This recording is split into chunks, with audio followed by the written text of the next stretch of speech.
What's going on, guys? Welcome back to Tales, Ales, and Trails. I'm Nick.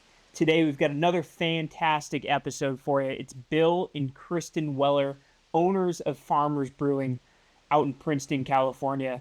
We got the opportunity to go out and talk to them at that Princeton brewery. Of course, they've got the location in Chico now as well, but had an awesome discussion about the brewery, the origins of the brewery, both of their families and their farming background, and really how this all came to be, how they came to be such a prominent brewery in Northern California.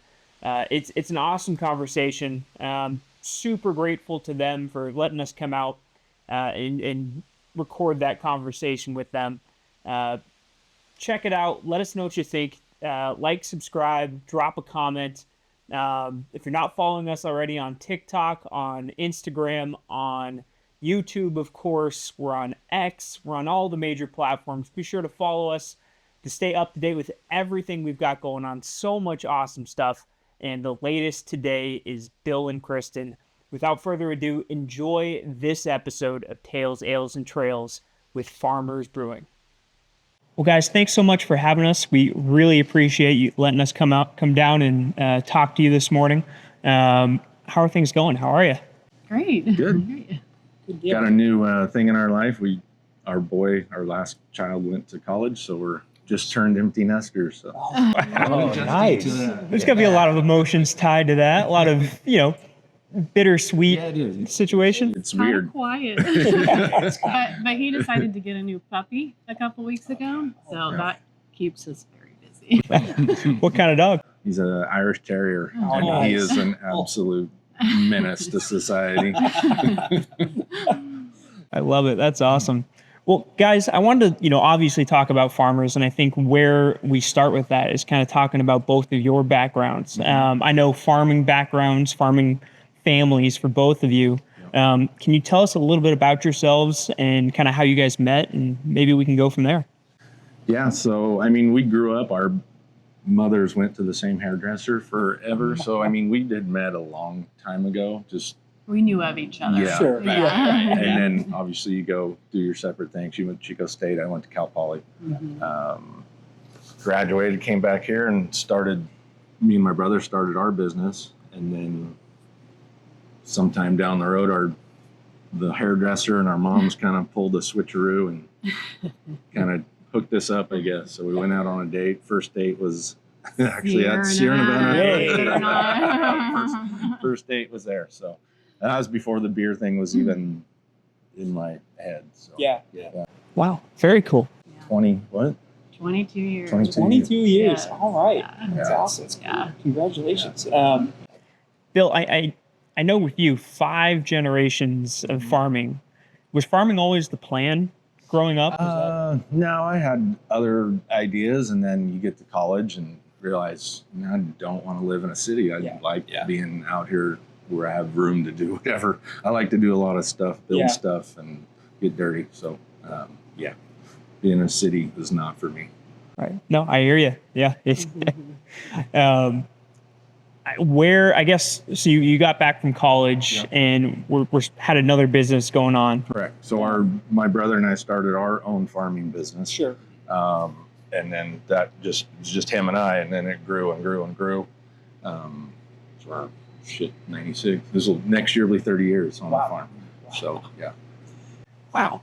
A lot of learning. I gained a lot of experience there that helped a lot on it was kind of weird starting from scratch, ground up all over again, but I wanted the challenge, honestly, and it was fun. So I guess what I'm thinking about now is I wanted to ask you about how the idea of the brewery came to be, but where did it come from? my real question is, how did you find time? The farmers I know are up, at the crack of dawn or out all day. Here 7 days a week, and that's where we were for my brother and I, 15, 20 years. So we did a lot. We did everything ourselves. We're very hands-on, you know, and then kind of had this idea. I've always had the brewing idea. It's just like you said, the time was never there. And finally I just said, I'm going to make time. started brewing in the garage. I made my list. Here's all the equipment I need. Set it up. Brewed on the tailgate the first day. Mhm. That was about 2011. And then just you brew 5 gallons. You're like, I put all that work into 5 gallons of beer, and then And everything it's gone. started getting a little bigger, And then she kicked me out of the garage and came over to the meth lab, which is this building here. We call it the meth lab. Is that you? Supposedly that's me. Our cat who passed away is Our first on there cat. too. Yeah. So yeah. What was what we were reading? We can read it online. Was it a Hefeweizen that turned Dunkelweizen? Yeah, so I just boiled it down too much. And you taste it. Have you ever tasted wort before it's fermented? You're like, oh God, I screwed this thing up. Right? But what the yeast does to the wort and turns it into beer is, you learn yeast is one of your main important ingredients. Sure. Yeah. Where was the inspiration for brewing for you?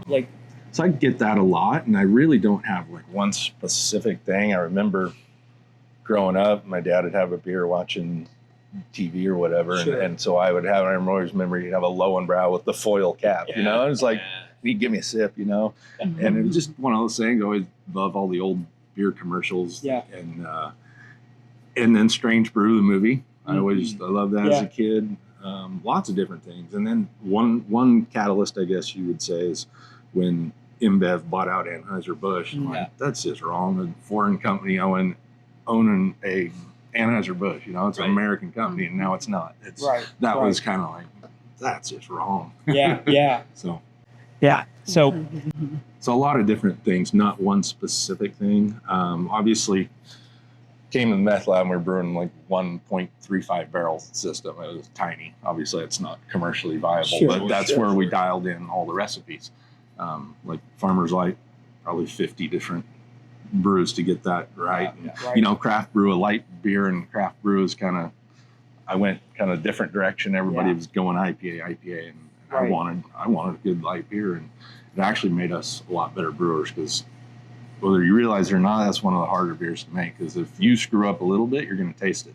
IPA, you can mask some off flavors. The flavor is very delicate. Right. Yeah. So it was tough. I almost gave up on it because it was brutal. Well, I'm glad you didn't, because that's one of people's favorites. Yeah. It was finally that one day. Yes. That's so fascinating, because I never think about that, but you're right. It is one of the harder beers. You wouldn't think so. It's a very delicate because, flavor, low ABV, Right. But yeah. And with all the rice, we use a lot of rice that we grow. There's not a lot of nutrients like there is in others, so you have to play around with it and be careful with that. And we do brew this. We brew everything here higher gravity. So we have this on tap at 8.1, in the tank. It's called Old 99. We only put that on our tap room. And if you taste them side by side, you'd never know that it's a beer. They taste completely different. Really? Hey, when I'm at Farmers in Chico, and I'm like, well, we're getting a Valle Loco today. We're not getting a Valle. So that's what Valle Loco is. That's before we cut it down to the right alcohol. We appreciate it, because it's real good. It gives us a lot more flexibility, so we can take this base beer at 8.1. We do our pickle beer from that base. We do a lot of, we have a lot of flexibility. We don't have a lot of flexibility in the brew house. We have a big brew house, so you have to make a big batch with the equipment we have, so we can't really brew small batches. So we have to get creative on peeling wort off, trying different yeast, trying different hops, and that sort of thing. I want to ask you, you start with brewing on the tailgate. Yeah. When do you get to the point where you're like, hey, this could be something a lot bigger than me just doing some home brewing to have fun? I kind of always had it in the back of my head that I wanted to do something larger than that. So I didn't make these crazy beers. I worked on beers that I knew would have a chance in the market. You know how crowded the market is. Right. And so we had to stand out. Also, with us using our grains, Farmers, that helps us stand out as well. And this name is universal, so that's why I kind of took a chance on it. But I remember going to a craft brew conference, and Modelo's one of the going to overtake Bud Light in California. I'm like, all right, we're going to do a Mexican lager. So that's where that came from. I'm like, hey, don't go crazy. Let's make something that everybody is drinking. And so, so Valle, that's our Mexican lager. It's probably my favorite beer. We're glad you did. 'Cause we went on the Sunday Sips podcast. We did that one, the Valle, pretty early on. Yeah. And that is my highest ranked beer. It's solid. It's so good. I'm happy with that one. So, So good. So, can you talk about some of the challenges of putting this together? You have this idea. It's always the direction you've wanted to go with it. Yeah. I mean, I'm thinking about, we talked earlier, we talked off camera about that homemade 1-barrel brew system. It feels like, there's obviously some obstacles along the way to kind of make this happen. Your entire farming career at the same time, notwithstanding. I mean, what was it like trying to get this thing off the ground? well, I mean, the first was, okay, how am I going to leave what I do at the farm? Sure. So it was getting, the right people in place. Yeah. I mean, that's one of the things you learn over time is good people, got to have good employees. I mean, that's the foundation of everything. And so, we hired some great guys on the farm. So now we have an orchard manager, we have a rice manager. So I was able to come over here, and my brother, we worked our butts off for a long time. So he wanted a little more time off spent with his family. So it was kind of a mutual, all right, you're doing that, I want to do this. Right. And now, I mean, he's still on the farm. He just he doesn't, it's hard to leave it. It's just part of your nature, I guess. But I spend 90% of my time now here at the brewery. Yeah. But challenges, so we moved over to the little meth lab. Obviously, the challenges of brewing with rice is that was a lot of work. Yeah. Because rice is not a fun grain to work with in the brewing industry, just for several reasons. And I wouldn't have done it if I couldn't have made our stuff work, our rice work, because that's part of our brand. Yeah. It's kind of pride Farm to too. glass. Pride that we grow it, we use it. Right. So that was pretty cool. So I finally figured out the code on rice by 20, 30 mason jars, all different, trial and errors. Yeah. And then I was going to go a little bigger in the meth lab, 7-barrel. And then one morning just saw this brewery in Arizona for sale on what was it, Pro Brewer, I believe. And so it was on Saturday morning, like, oh shit. So I called the guy. I'm like, can you meet tomorrow? I'll fly down there. So that's when I was on the plane getting on there on Sacramento, flying out. I'm like, well, here's the start of the journey. Yeah. So I went down there, and I mean, it was been sitting in this building for 9 years, not used, underground, and it was nasty. Yeah. And the tweakers had stole a lot of stuff off the tanks, and so after going back and forth, they just basically wanted it out of the building. They're turned into a tech area. Yeah. And so it cost me more to get it out of the building. 18 full truckloads up here. We parked everything at the farm, and then just going through every piece of equipment. I mean, I brought every tank in. We rehashed it. Some of them didn't have lids. They didn't make the lids. So we had to redo. We hired a guy, local kid, Danny. And I mean, he's a magician with stainless steel welding. So, I mean, him and I, we spent a lot of time.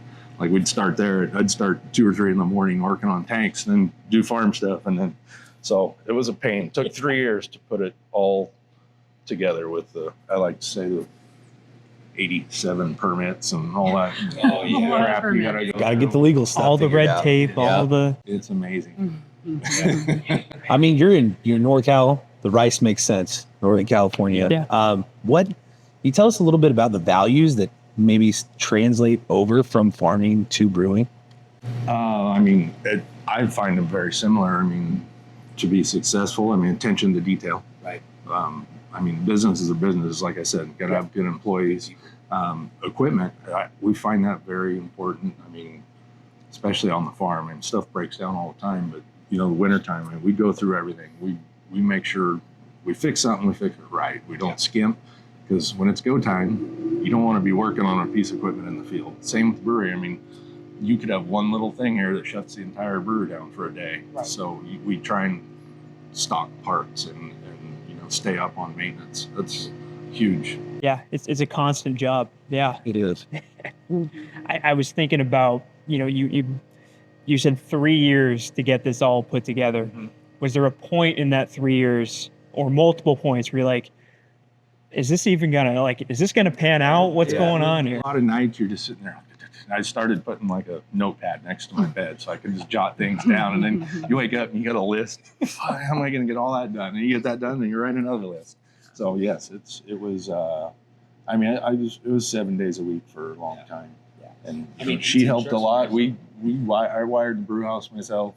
She helped me pull all the airlines, so it was a family. It was family. Even I had the my kids. daughter out here scraping tape, and it was fun. So you brew your first batch for Farmers 2020, is that right? Is that in this facility? Correct. Yeah. January 2020. Yep. No one has any idea what's about to unfold. Yeah.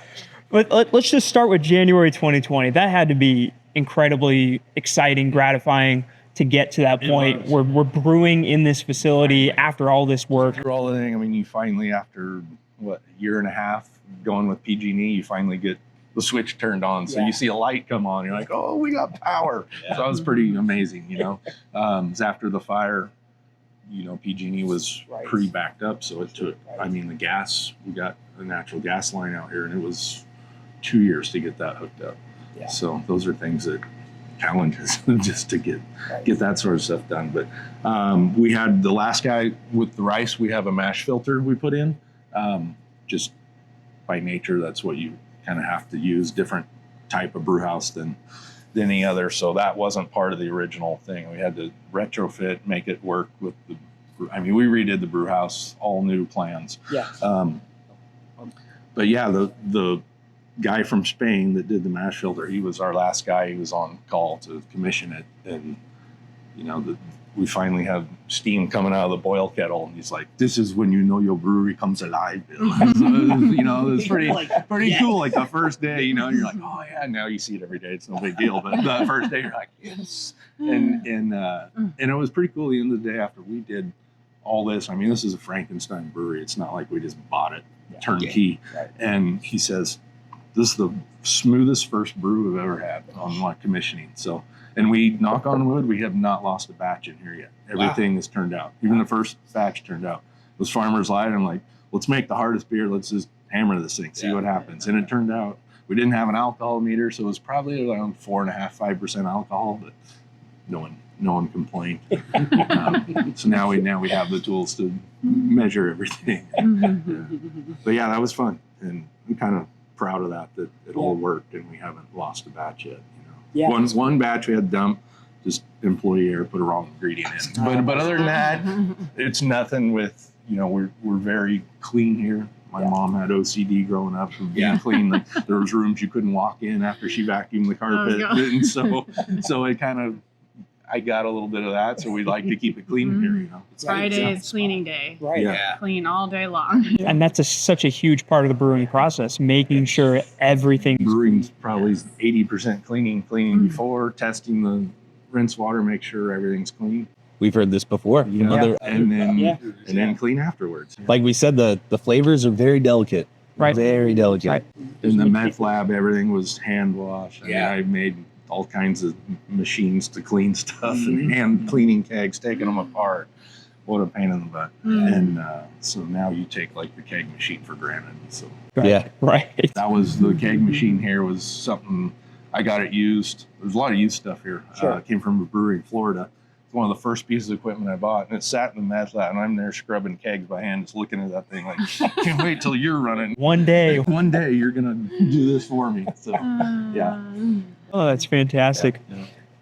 So, starting a brewery, getting it off the ground, launching it, there's a lot of challenges with that in and of its own.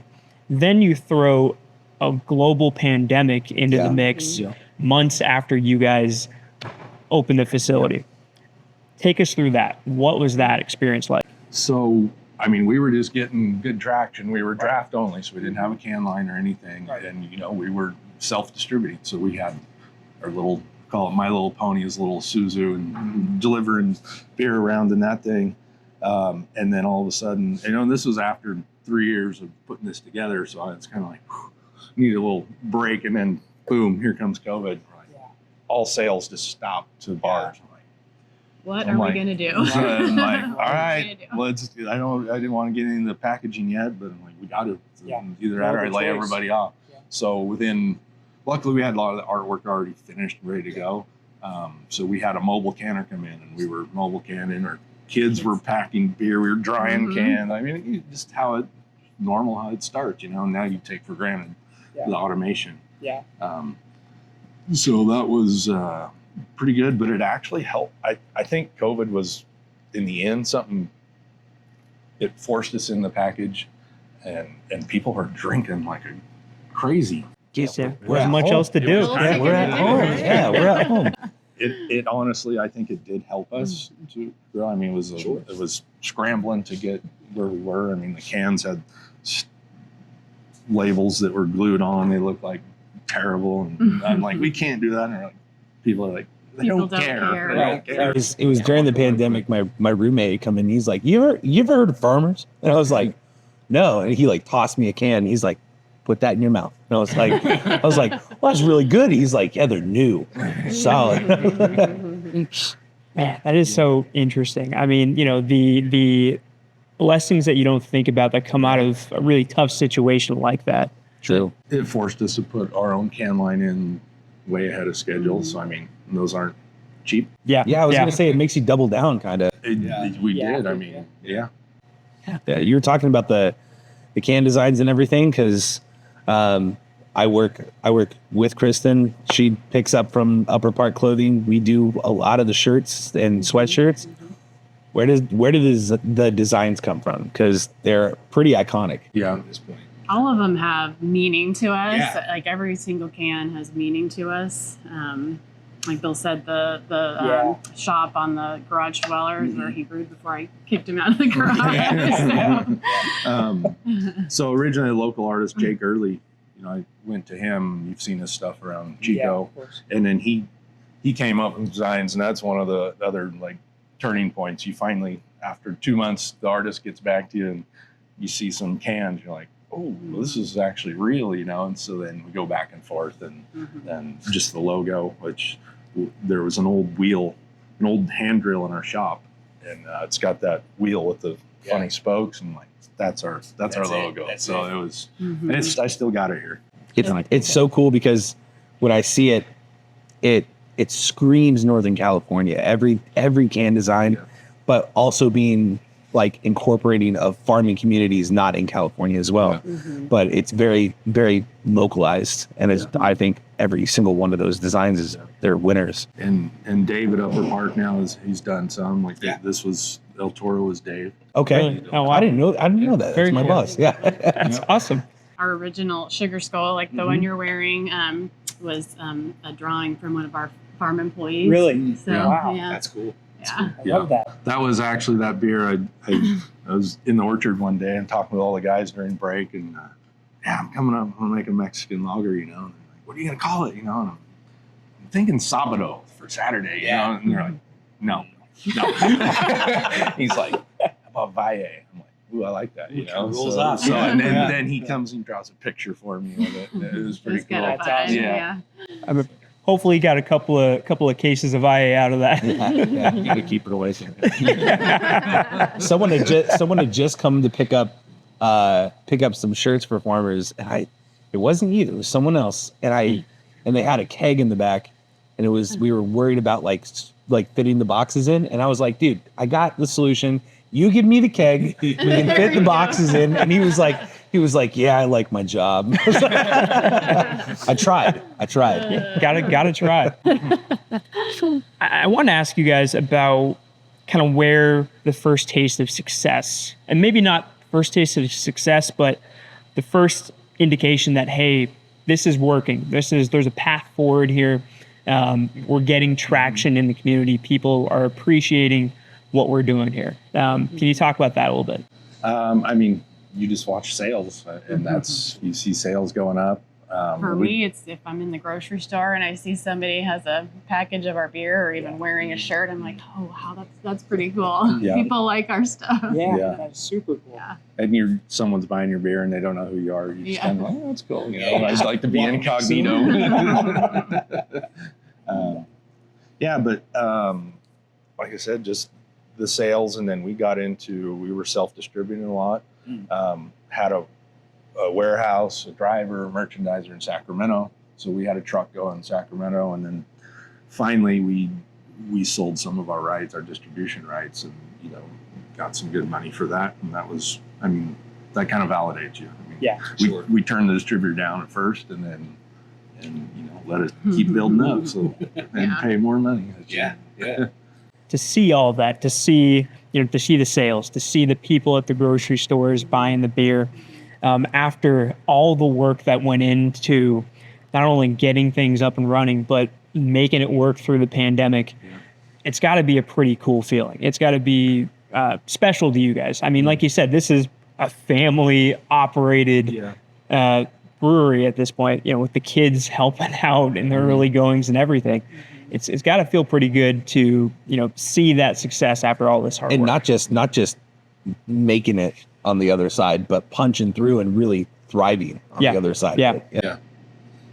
You see all the gray hair. That's part of the part of the bad part when you look up. It's pretty cool to see what's happened. I mean, now the market it's in a weird spot right now. I just read an article the other day that it's the lowest amount of people drinking since 90 years. So the everything's changing right now. And we were on a growth path, and now we're pretty flat this year, and everybody's like, flat is good. It's way better than down. Yeah.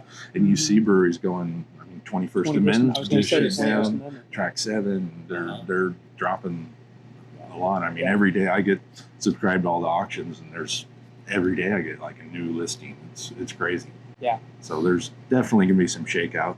The whole distribution network has changed drastically. Even since we started, it's changed a lot. Just the customer service levels are not all distributors. Some are still good, but some, I mean, it's all going one way of no customer service. I'll just sell by telephone or just punch in your order. No, not like it used to be. People visit. More personal Yeah. approach. Yeah. Sure. So, I mean, and that's what helped us grow a lot is, we have a large sales team, and they get out there and put boots on the ground. The product also speaks door for to itself. door, basically. Yeah. The Farmers 5, right? The main 5. We call the Farmers 4. Farmers for the There's a flavor for everyone. If you like Mexican lager, that's your way. If you like the light, the Farmer's Light. If you're a hazy boy like you got the Garage Dweller. Yeah. So I think you made it very accessible for everyone. Yeah. And people appreciate that, especially being local. So when we started, we didn't have an IPA, and our head of sales is like, "Come on, I gotta have an IPA." I'm like, "No, I'm not doing it. I want to do it differently, and so finally, I gave in, and let's make a session IPA. We did that, and it had like a sunflower on the can, and I was targeting more towards the Women. The women. Yeah. That was my goal with it, and it just didn't do very well. So we rebranded it and bumped it up to a West Coast IPA, and now it's doing fantastic. Yes. And The then- rooster. The Yeah. rooster. I like that. And like I said, I was like, I'll never do a hazy. I'm not doing a hazy. Yeah. And then when we started the restaurant, we started making little trial batches, and this went on at the restaurant.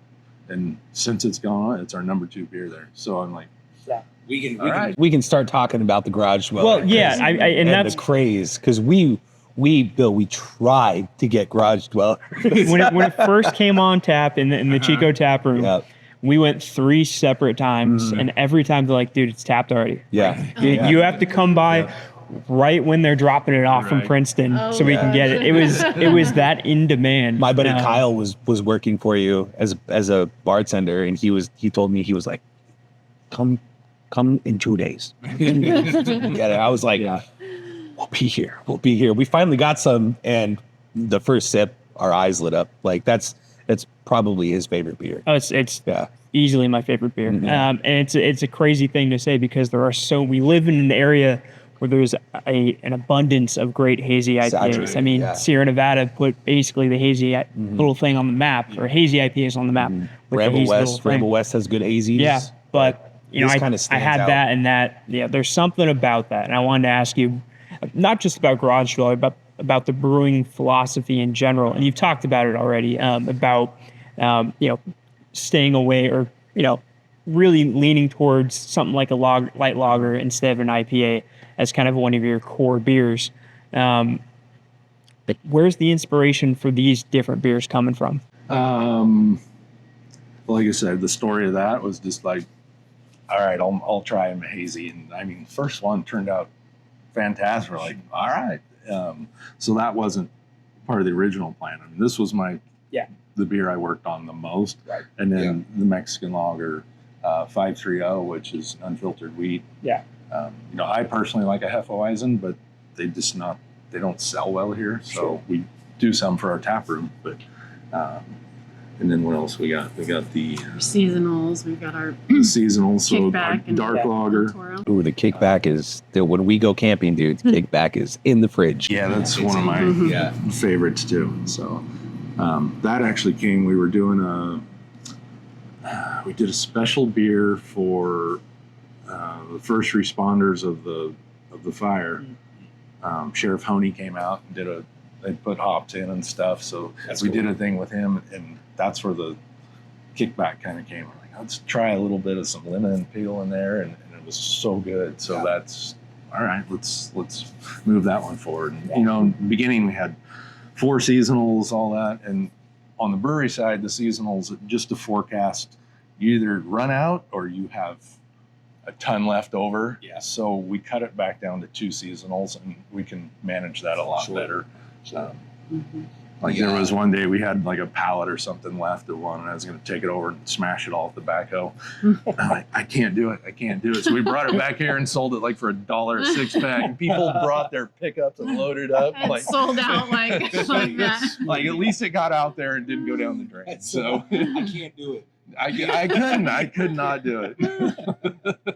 Yeah, we talk a lot on the Sunday Sips pod where we talk about where you can have these beers and where a good setting for them. Yeah, and dude, when we're on the lake, we go to Whiskey Town quite a bit, and when we're there, we have a Kickback, and you're in the water or a Valle. nothing better. That's what I work all year for. Is that. I want to ask you guys a couple of facility questions. First off, the decision to open the Chico Tap Room. What went into that? Obviously, it's a fantastic site. Can you tell me a little bit about how that kind of came together? That was not in our original plan at all. I can tell you that. We did not want to be restaurant owners. But after this facility went up, we were presented with the idea of opening a restaurant in Merriam Park, and we gave it quite a bit of thought. And we just thought it was a perfect location. A great upcoming area, new construction. Great way to promote our beer, market our beer in Chico and the surrounding communities. So, and Merriam Park's had a few construction issues, so all the people living there had to move out. It's unfortunate. So that hopefully when that's all back, the Inlow Cancer Center's in. There's a new climbing facility going in directly across, so that'll be fun. When all that's open, that place is going to be pretty cool. Really lively area. You guys were there before the other restaurant. One of them was there. Yeah. Right. Oh, right. You're right. But now it's grown to an actual area where people. Yeah. You're not just going for farmers, but we're always stopping in. We're always stopping in for a beer. It's hard to beat that patio. I mean. Yep. Unless it's 105 out. Yeah. That's one thing. Our 3 businesses, the farm, brewery, and the restaurant, are so dependent on weather. It's kind of. You guys have the misters out there, and sometimes we're like, we'll sit inside. Yeah.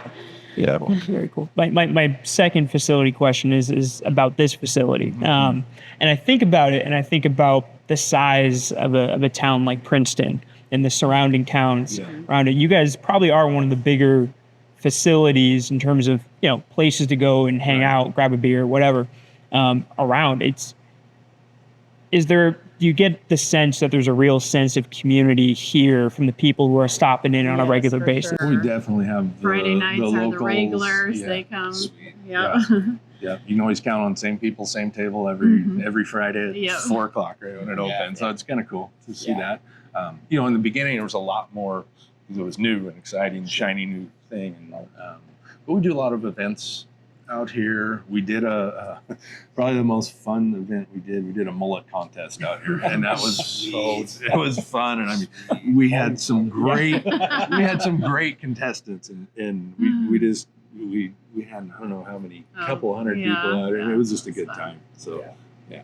We also have Harvest Host. I don't know if you've heard of it. Yeah. People can come bring their RV out and stay for the night.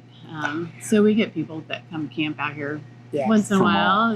All over. That's cool. Yeah. That's really cool.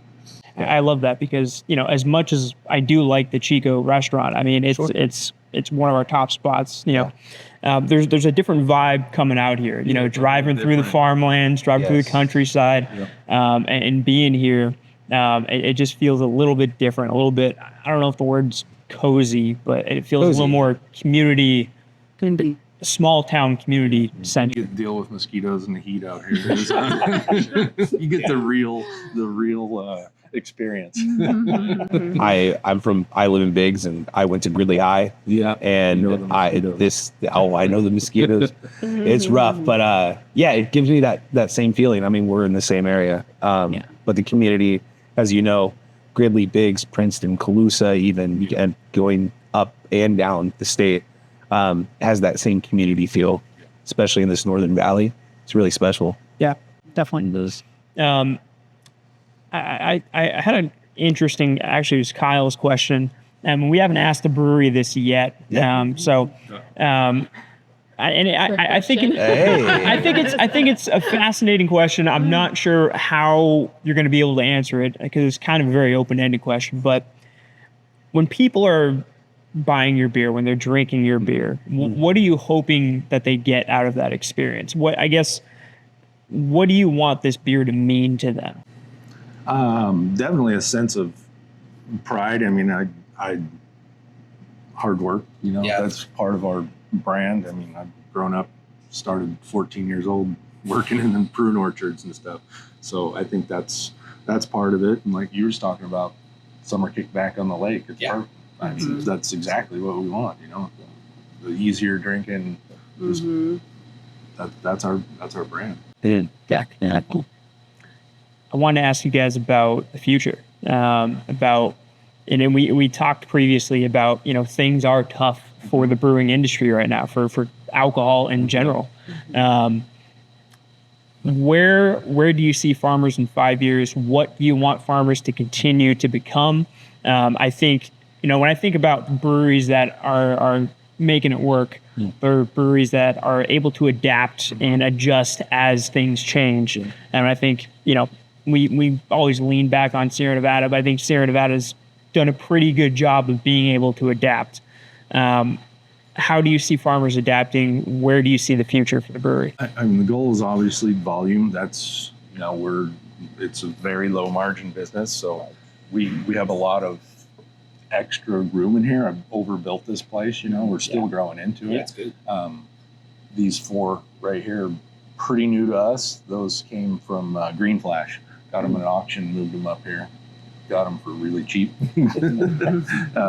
So yeah, we want to keep growing. That's how you make money in this business. We're right there.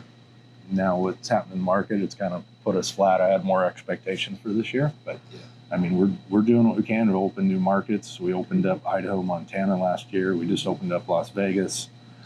Looking at 2 other states right now.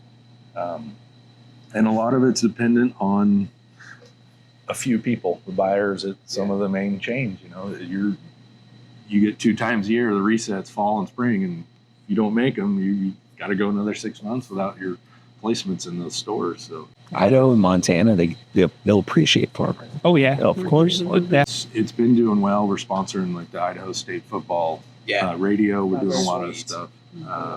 We have a rep that was our Sacramento rep. He moved out there, so he's living around Meridian, Boise area, doing a great job. So that's cool, and it's resonating. I mean, this one's starting to do well there. Yeah. Will there be a Farmers 6? A Farmers 6? Not. I don't know. What are you We'll see. It's almost when you come out with another one, you're kind of cannibalizing another one, unless Sure, it's some sure. completely different. You know, like this and this don't cannibalize each other. Sure, They're sure. separate. But we got a variety pack coming. Working on that. We just came out with Excited a about that. Yeah. Farmers Yeah. Light 24 pack, which mainly goes into Costco and Sam's Clubs. Right.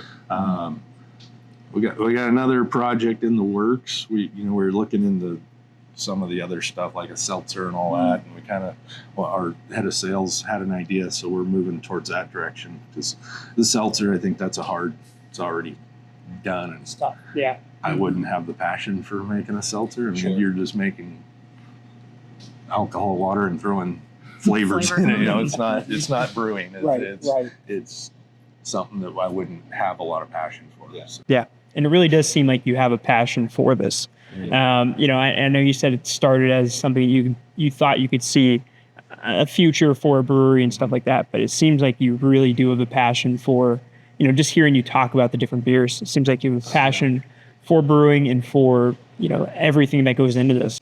it's been a while since being the production manager. His name's Daniel Farmer. His last name is Farmer. So like, we had to hire him, and he's phenomenal.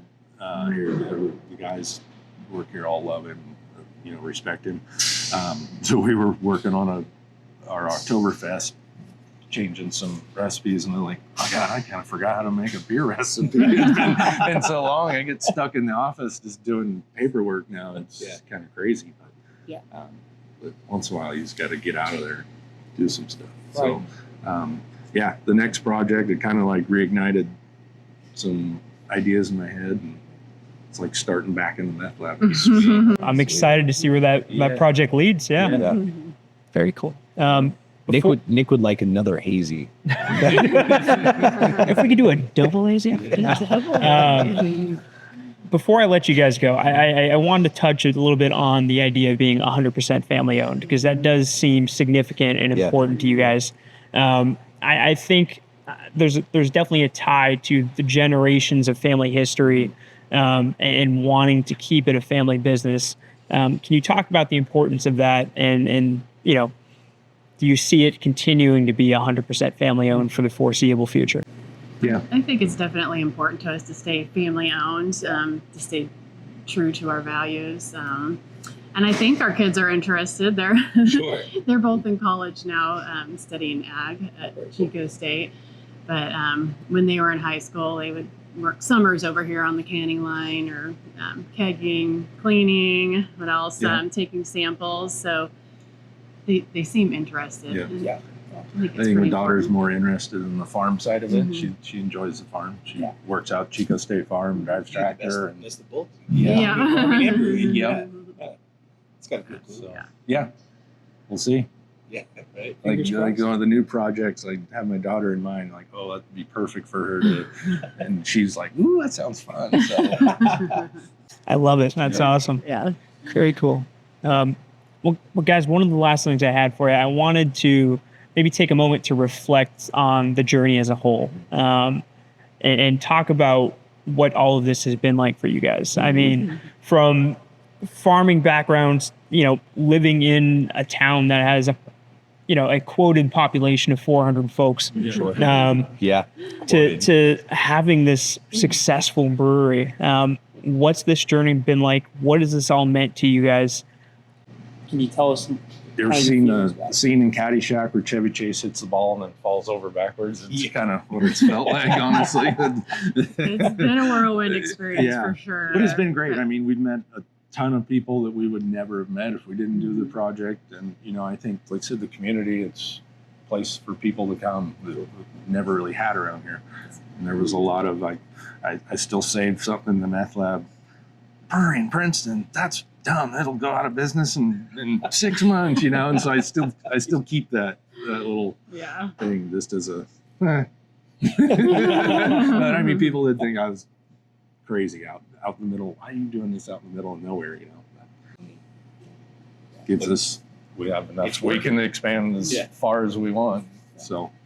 I'm willing to admit that before I came out and saw it, I might have been one of those people. Like, We'll get hopefully proved you wrong. Definitely did. Someone had told me because when I was still living in Gridley at the time. They were like, or no, I was between but I knew the area very well. And they were like, Princeton? Where's Princeton? And I was like, you don't know Princeton? It's a staple. What are you talking about? Yeah, we were doing some stuff. Where in the world is Princeton? We were trying a video of like the neighbor going, well, you turn left at the big oak tree, you do this sort of thing. But I went to high school in Princeton, had a graduating class of like 21. It was the largest in 15 years. So one before me had like 7 or 8. That's what I have to tell people about Biggs is they're like pigs. They're like pigs. I know where Gridley is. I'm like, when you pass the pizza place on the highway, you're past it. It's gone. It's gone. Yeah. Football. You played 11 man, and we had sometimes 11 people. So Yeah, you exactly. never come off the field. Yeah. Yeah. I was a starting center and backup QB to really high. So we knew the struggle. Got to make the most of what you have. Yeah.